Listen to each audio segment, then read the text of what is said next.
अस्सलाम वालेकुम। आज हम स्टार्ट करेंगे chemistry class 9 chapter 3 atomic structure. Topic Bohr's atomic theory. Bohr's atomic theory 1913 में नील बोहर ने प्रपोज की थी और ये जस्ट रदरफोर्ड मॉडल की तरह ही थी, बट इसने लाइन स्पेक्ट्रम एक्सप्लेन किया था हाइड्रोजन एटम का। मतलब वो जो ड्रॉबैक्स रदरफोर्ड एटॉमिक मॉडल थे उनको क्लियर किया था नील बोहर ने अपने मॉडल में। इसके पोस्टुलेट्स क्या थे? फर्स्ट पोस्टुलेट था इलेक्ट्रॉन ऑर्बिट्स, कि इलेक्ट्रॉन कहाँ पे मूव करते हैं। उसने कहा कि इलेक्ट्रॉन जो है वो न्यूक्लियस के अराउंड, एटम में जो न्यूक्लियस के उसके अराउंड कुछ ऑर्बिट्स हैं, वहाँ पर इलेक्ट्रॉन मूव करते हैं और हर ऑर्बिट की जो एनर्जी है वो फिक्स है। मतलब हर एटम में जो ये ऑर्बिट्स हैं उनकी एनर्जी क्या है? फिक्स है। इसीलिए हम इन ऑर्बिट्स को एनर्जी लेवल्स का भी नाम देते हैं। जैसे ये फर्स्ट एनर्जी लेवल है, ये सेकंड एनर्जी लेवल है, और जो थर्ड ऑर्बिट होगा वो थर्ड एनर्जी लेवल होगा। जैसे कि आप देख सकते हैं बोहर का ये एक एटॉमिक मॉडल है जिसमें न्यूक्लियस दरमियान में है और यहाँ पर आपको एनर्जी लेवल्स नज़र आ रहे हैं और इलेक्ट्रॉन इन्हीं एनर्जी लेवल्स में मूव कर रहा है। और इलेक्ट्रॉन जो है उनके दरमियान में, मतलब दो एनर्जी लेवल्स के दरमियान में इलेक्ट्रॉन प्रेजेंट नहीं है। नेक्स्ट पॉइंट है एनर्जी प्रोपोर्शनैलिटी, कि इलेक्ट्रॉन जो ऑर्बिट में प्रेजेंट होते हैं उनकी एनर्जी किस तरह होती है। तो बोहर ने हमें ये बताया कि इलेक्ट्रॉन की एनर्जी डिपेंड करती है कि वो किस ऑर्बिट में प्रेजेंट है।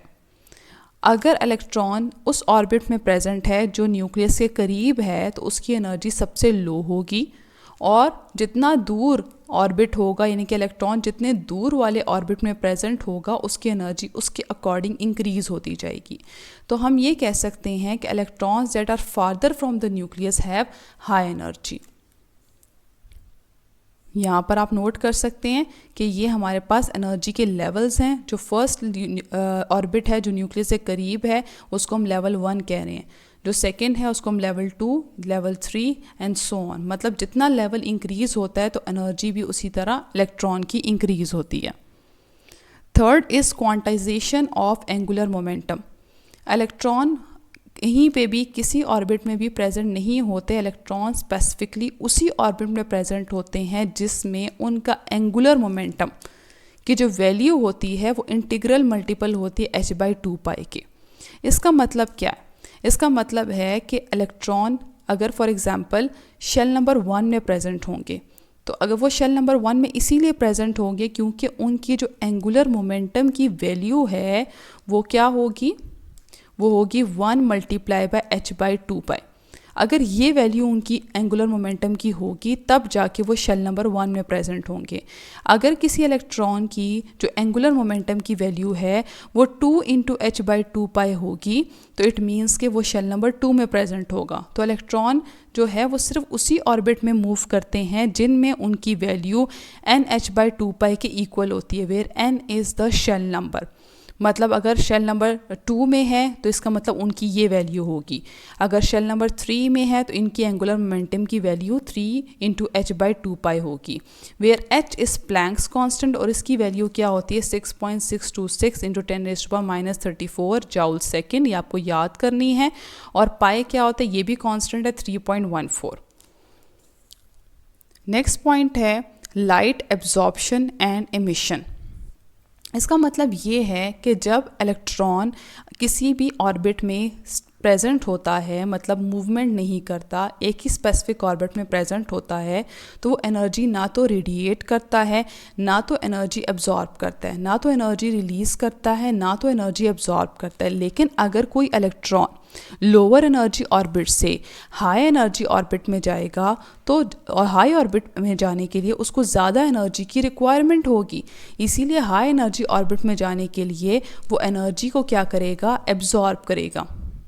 इसी तरह अगर इलेक्ट्रॉन हाई एनर्जी लेवल से लो एनर्जी लेवल की तरफ जाएगा तो उसको अपनी एनर्जी को कम करना होगा, और एनर्जी को कम करने के लिए वो क्या करता है? एनर्जी को रेडिएट करता है, रिलीज़ करता है।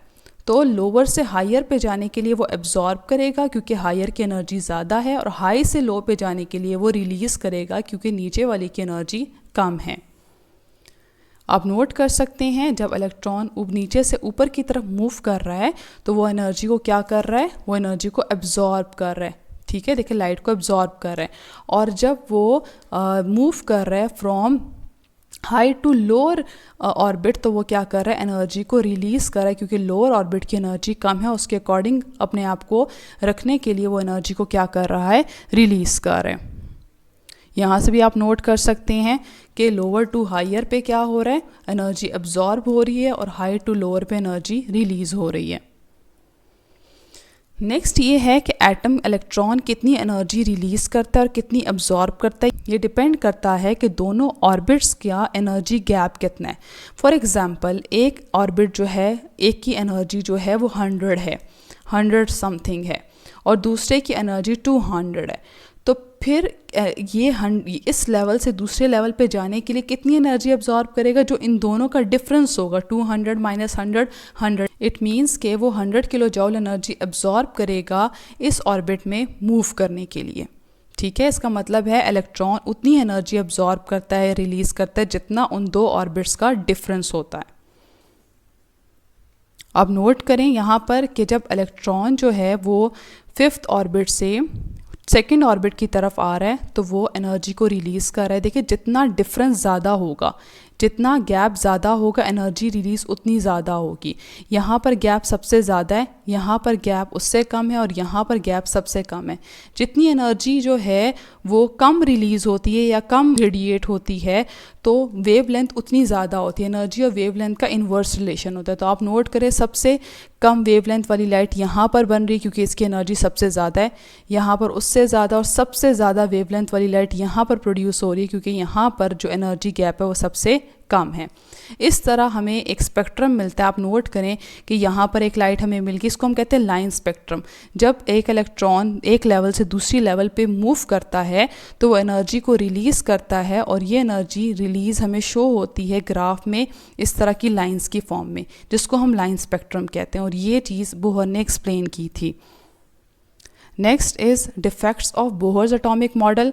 तो बोहर ने तो काफ़ी रदरफोर्ड के प्रॉब्लम्स को सॉल्व करने की कोशिश की थी, बट उसने हमें एटम का जो 3 डायमेंशनल स्ट्रक्चर है वो किस तरह होता है उसको प्रॉपरली एक्सप्लेन नहीं किया था। तो ये एक बोहर में डिफेक्ट था जिसको आने वाली थेरीज़ ने फिर एक्सप्लेन किया। आई होप कि आपको बोहर एटॉमिक मॉडल समझ में आ गया होगा। Thank you so much. Allah हाफिज़।